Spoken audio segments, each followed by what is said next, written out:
Okay, so today I'm stippling instead of iPadding. So today's video is going to be a little different. I think it's good to alternate between the two so I don't forget how to do either one. I've got like a jury-rigged setup here with my phone to film me drawing, and that's why I was just making weird faces, because I had to start the recording and I'm literally just like holding my phone on a selfie stick because I'm an innovator. But the two books that I'm going to talk about today, because I am going to talk about two books because I couldn't finish either of them, and I'm stubborn. I really thought, like, you know what, I've started these books, like, they're not that bad, like, they're not bad at all, like, I should just finish them, like, I need to see where they're going, and they're like, the stories are good, their narration is good. I just, for whatever reason, wasn't getting into it.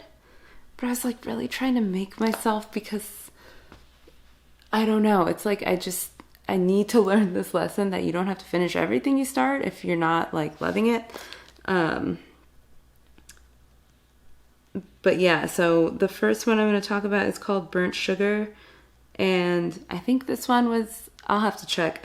I know it had like good reviews, and it had been on my list for a while, but I had shied away from it because it was another book exploring like family relationships, especially like mother-daughter relationships. And I've said before, I'm just really not interested in those kind of stories.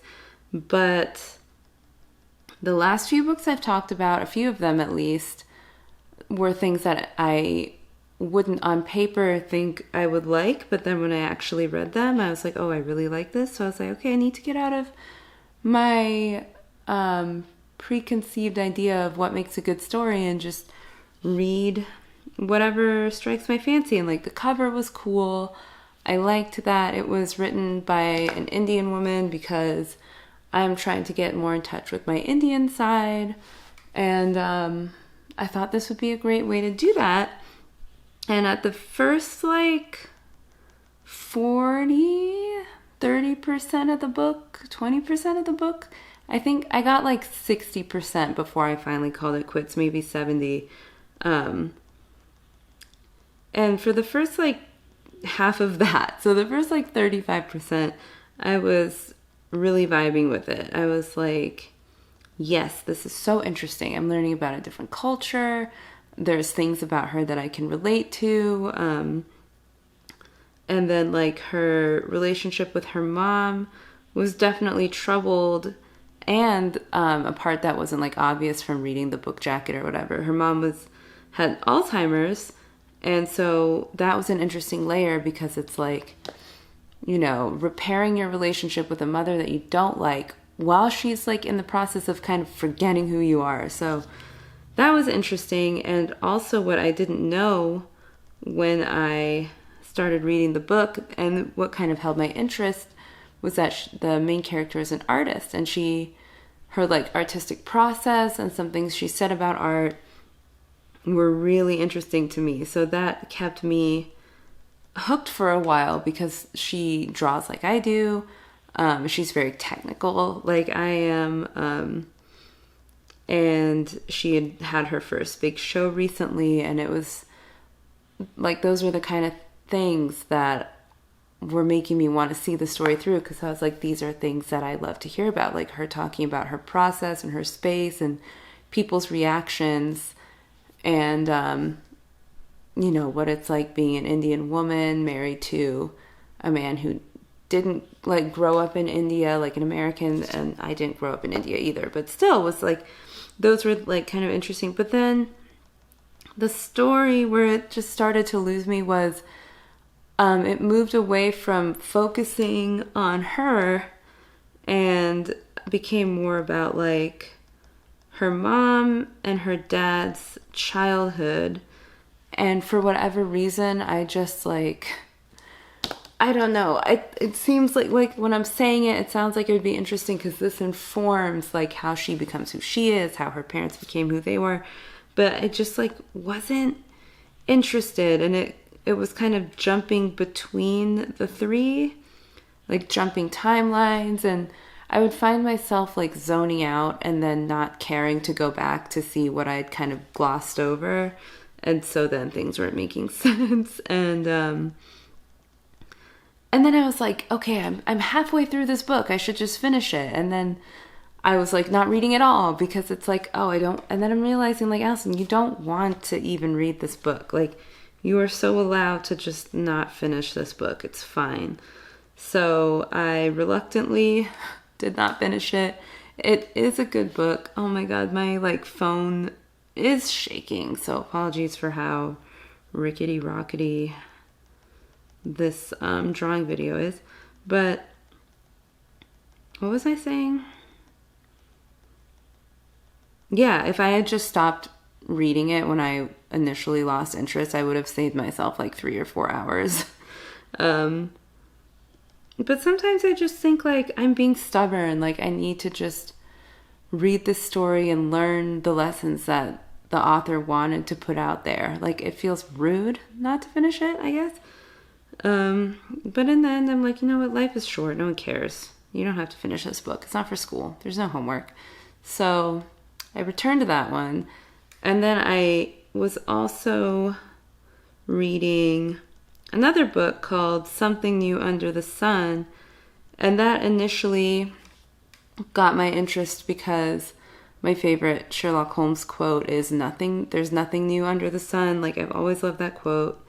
I have a playlist that I made in high school that I just keep adding to that's called Nothing New Under the Sun. I just really like that phrase. So this book, Something New Under the Sun, I was like, whoa, what's under the sun? And this one is about a father and husband who is an author, and I keep gravitating, not even on purpose, towards stories about creatives. So I think that's interesting. But anyway, he's an author, and his book is being adapted into a movie, and he signed a contract for all that and decided to take a position with the movie as a production assistant, thinking that that was a higher ranking position than it is. So he thought he was going to be like a producer.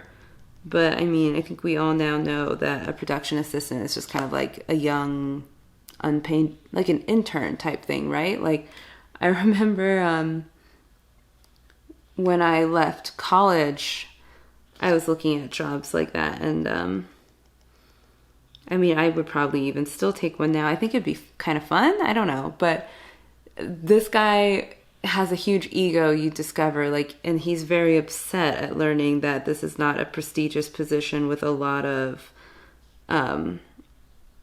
authority. So then he's like constantly kind of lying to himself to make himself feel like he's important. And then he kind of crosses paths with the main actress who's going to be in his movie. And she's this like child star who's grown up. She's beautiful. She's so famous, and she's so like weird. And those are the two main characters basically. And you find out that he's kind of just awful. Like he's a terrible husband, but he doesn't think so. Like he thinks he's his wife and daughter's like savior, and he's actually just selfish. And I think that this book is supposed to be like his path to self-discovery and realizing that his like delusions of grandeur are hurting him more than helping him, and that they're just kind of making everyone think he's annoying. But I don't know, because for some reason I'm just losing interest in this one too. Like it's just, I don't know if the pacing is just not right for me, or I just don't know. Like even when I'm talking about it, it's such an interesting story, but I guess for me, I just feel like it's not really going anywhere, which I normally don't mind. Like I love Seinfeld, a show about nothing, like a story about just a guy living his life. Usually I am fine with, but this one, I think it's because I just don't like the main character. I think I don't think you're supposed to like him, but because I dislike him so much and you're the person whose head he's in, it's just, really frustrating. And then I do really like the actress, but you don't see as much of her. Like, I'm really more interested. I wish the story was her perspective, but that's not the point. So I haven't finished that one either, and I just today decided to accept defeat and give up on that one. I was about 70% through that one, and yeah, so this video was a little different in that it's 2 books I didn't finish, but I kind of still would recommend them. They're good stories, they just weren't for me. And isn't this what's so funny about hand-drawn versus digital? Look how I've barely done anything in 10 minutes. But I don't know, it still looks good. And my hand is tired because I am holding up my phone with my other hand. So I'm going to end the video there. That's it.